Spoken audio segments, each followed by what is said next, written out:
Hello friends, welcome to online study. SSC GD previous year exam की series को आगे बढ़ाते हैं और आज देखते हैं 17 जनवरी 2023 को 9 बजे से 10 बजे तक जो एसएससी जीडी ने एग्जाम लिया था उसमें किस तरह के क्वेश्चन पूछे थे।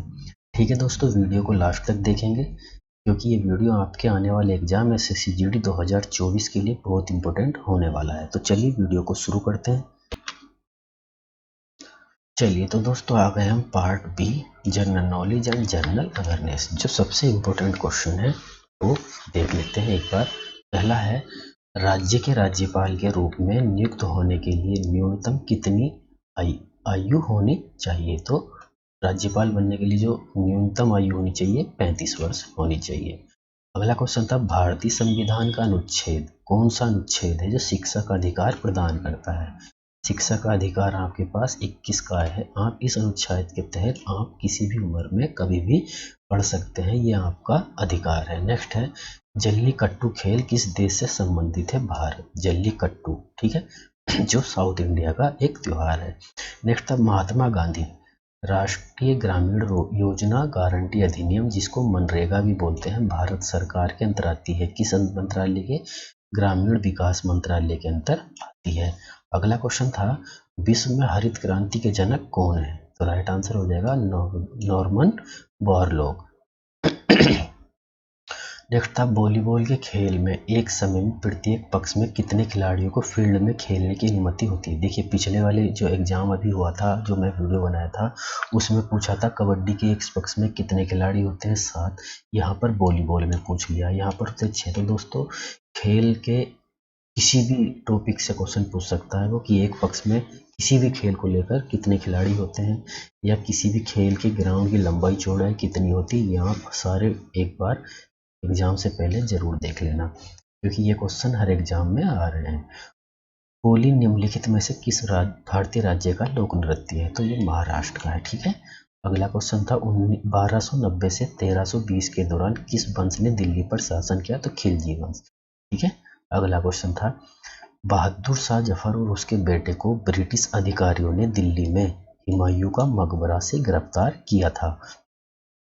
भारत के किस केंद्रीय मंत्री ने नवंबर 2022 में सबसे बड़े दक्षिण एशियाई फिल्म मार्केट फिल्म बाजार का उद्घाटन किया। अनुराग सिंह ठाकुर। ठीक है दोस्तों, एक बात आपसे बता दें, अगर आप इस चैनल पर पहली बार आए हैं तो दोस्तों इस वीडियो के लिंक को अपने किसी भी व्हाट्सएप ग्रुप जो आपका स्टडी ग्रुप है उसमें अपने दोस्तों के साथ जरूर शेयर करें ताकि उनको भी पता चल सके कि एसएससी जीडी किस तरह के क्वेश्चन एग्जाम में पूछता है। ठीक है, चलिए नेक्स्ट देखते हैं, इसने स्वतंत्रता पूर्व भारत में गरीब रेखा की अवधारणा प्रस्तुत की। तो दादा भाई नौरोजी इसका राइट आंसर हो जाएगा। अगला था, इस्पात के निर्माण की प्रक्रिया में अंतिम चरण क्या है। इस्पात को आकार देना।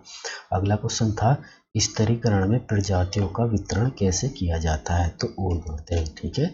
अगला क्वेश्चन था, मई 2022 में भारत के विदेश सचिव कौन बने। विनय मोहन कात्रा। ठीक है, याद रखेंगे, ये उस टाइम का करंट अफेयर का क्वेश्चन था लेकिन अब 24 चल रहा है, ये बदल गया। नेक्स्ट क्वेश्चन देखते हैं, को संगीत नाटक अकादमी फेलो से सम्मानित किया गया है। किसको? जतिन गोस्वामी को संगीत नाटक अकादमी फेलो जिसको बोलते हैं से सम्मानित किया गया था। निम्नलिखित में से किस तत्व की परमाणु संख्या 12 है। तो ये आपको केमिस्ट्री में मिल जाएगा, एनसीईआरटी की बुक 10th और 9th की पढ़ेंगे। 12 जिसका परमाणु संख्या है वो है Mg मतलब मैग्नीशियम। नेक्स्ट क्वेश्चन देखते हैं, निम्नलिखित में से कौन सा एस आकार का महासागर है। अटलांटिक महासागर को अगर ऊपर अंतरिक्ष से देखते हैं तो उसकी आकृति एस आकार की दिखाई देती है। ये क्वेश्चन इंपॉर्टेंट है, इसको याद रखेंगे।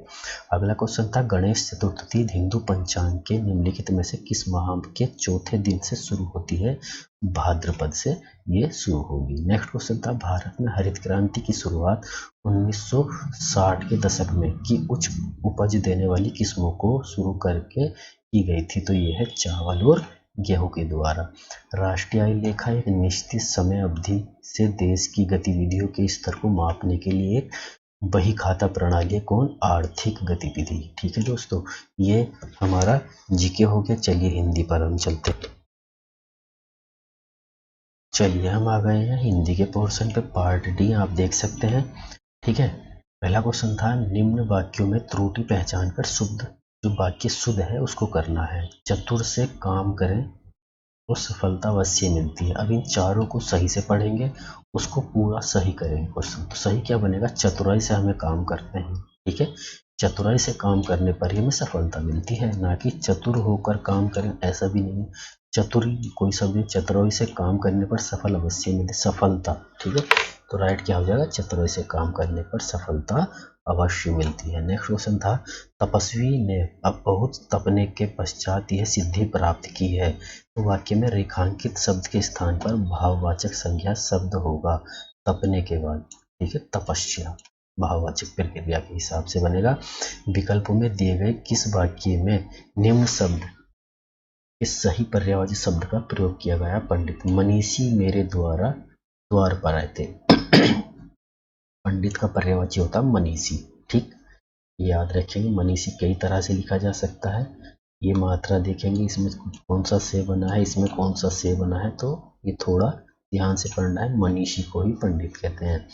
निम्नलिखित मुहावरों के उपयुक्त अर्थ का चयन विकल्पों में से कीजिए। धज्जियां उड़ाना मतलब नष्ट भ्रष्ट करना। अगला क्वेश्चन था, इस साल व्यापार में बहुत लाभ हुआ। उपरोक्त वाक्य में रेखांकित शब्द के विलोम शब्द का चयन विकल्पों में से करना होगा। तो रेखांकित मतलब विलोम शब्द, लाभ का क्या विलोम शब्द होता है, हानि। निम्नलिखित वाक्यांश के लिए सार्थक शब्द क्या होगा। जो व्यक्ति दूर की बात सोचता है उसको क्या बोलते हैं, दूरदर्शी। निम्नलिखित अर्थ को व्यक्त करने पर मुहावरे का चयन विकल्पों में से कीजिए। बहुत खुश होना, मूसलो ढोल बजाना। 8वां क्वेश्चन पूछा था, निम्न में से कौन सा शब्द जानकी का पर्यायवाची है। जानकी मतलब सूर्य सुतो, ठीक। ये हो जाएगा जो पर्यायवाची नहीं है सूर्य सुतो का। बाकी जानकी क्या है, माता सीता है, उनका पर्यायवाची होता है। और जनक, कुशता, विदही, ये सब सीता जी के हमारे पर्यायवाची हैं, लेकिन सूर्य सुता जानकी का पर्यायवाची नहीं है। अगला था, शहर का आधा भाग जलमग्न हो चुका है। इस वाक्य में रिक्त स्थान की पूर्ति उपयुक्त वाक्य खंड द्वारा करनी है। तो सही से पढ़ेंगे, शहर का आधा भाग जल में निर्गम हो चुका है, जल में मग्न हो चुका है, पानी में तैरा जलमग्न हो चुका है। ये आपको सही से करना है। निम्नलिखित वाक्यों में रेखांकित शब्द के विलोम शब्द का प्रयोग करके रिक्त स्थान की पूर्ति कीजिए। यदि उन्नति,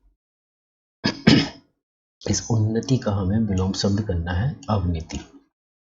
नेक्स्ट था, दिए गए वाक्यांश के लिए सार्थक शब्द बताइए। जो काम से जी चुराता हो, कामचोर। निम्नलिखित वाक्य के किस शब्द में अशुद्धि है। उनकी दृष्टि शून्य आकार की होती है, मतलब शून्य, ठीक है। निम्नलिखित में से शुद्ध वाक्य कौन सा है। काली गाय अच्छी होती है, काली गाय अच्छा होती है, काली गाय अच्छी होता है। ये सब सही से पढ़ेंगे, पता चल जाएगा।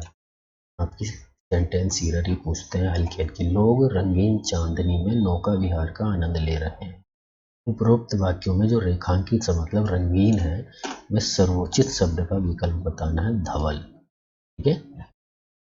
नीचे दिए गए शब्द के लिए उचित वाक्यांश दिए गए विकल्पों में से चुनना है। जय गोचर, जिसका ज्ञान इंद्रियों द्वारा हो सके उसको क्या बोलते हैं, गोचर, ठीक है। गाय को चराने वाला ग्वाला होता है। जिसका ज्ञान इंद्रियों द्वारा ना हो सके, जो गाय के साथ चलता है, ये सब नहीं होगा। गोचर मतलब जिसका ज्ञान इंद्रियों द्वारा होता है उसको हम गोचर बोलते हैं। अब ये पूरा पैसेज दिया है, इसको पूरे को पढ़ते हैं और एक एक क्वेश्चन जहाँ ये दिया है, क्वेश्चन नंबर 1, क्वेश्चन नंबर 2, इनके यहाँ पर आंसर भरने होते हैं। दोस्तों इसको पूरा पढ़ते हैं। देखो, विदेशी भाषाओं या भाषाओं, दूसरी भाषाओं पढ़ाने से पहले अपनी राष्ट्रभाषा और मातृभाषा का ज्ञान नितांत आवश्यक है। पहले में क्या आ जाएगा, मातृभाषा, इन 4 ऑप्शनों में से, ठीक है।